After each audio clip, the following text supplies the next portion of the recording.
can't believe all of that on your plate. And you've told me a little bit about how during your treatments you showed up in costume every time. Yes. I want you to talk more about that, but I have to say my feelings about that. It shows your, how do we say it? Your resilience. Your, let me look at things positively. Let me stay positive about this, because going through cancer is no joke. Mm-hmm. That's a really scary time, and a lot of people get really mentally drugged down into it. Naturally, it's a scary time, and you tried to stay very positive. So tell me a little bit about these costumes that you would wear through your treatments. The costumes didn't start as something that I didn't intend to do that. I didn't go into the experience intending to wear costumes.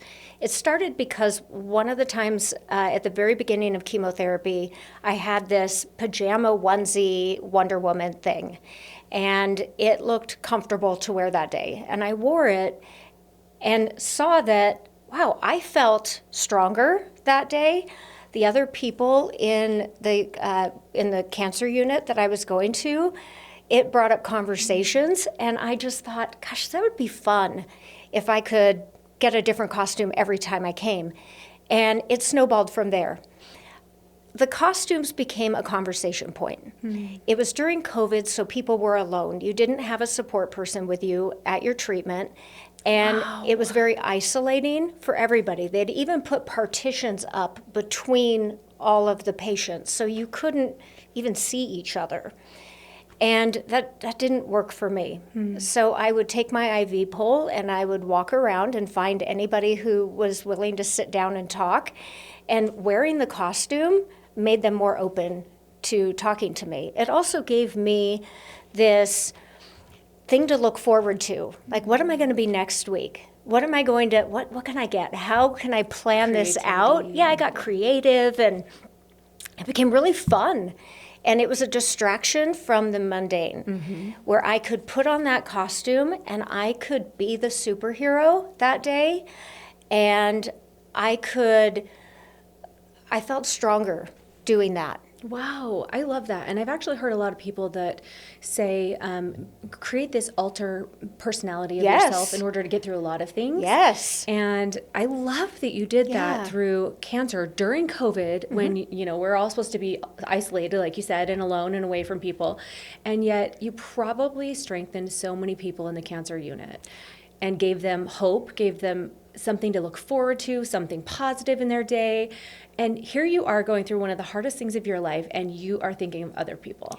That's a beautiful thing. You know what, even, I think, different than thinking of other people in that sense, I recognized that cancer was not who I am. Oh, it wasn't. I love that. It was like you become cancer, you become the cancer patient because you look like one, because you're in that room, you're in that space.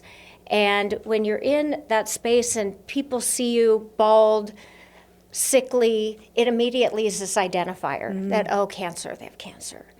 And I would think, but that's not who I am. I'm a mom, and I'm all these other things, and I'm all these other things, and that must mean that all these other people in here, that they are too, that they're more than just what is represented with this appearance. So it became, who are you outside of this space? Who am I outside of this space? When cancer strips some of your identity from you, like for me it was my hair, I had a double mastectomy, there's all these components and these changes in who am I as a woman? Right. And who am I as a person, that now I'm just being identified as this. So these costumes and the cancer experience became, who are these people?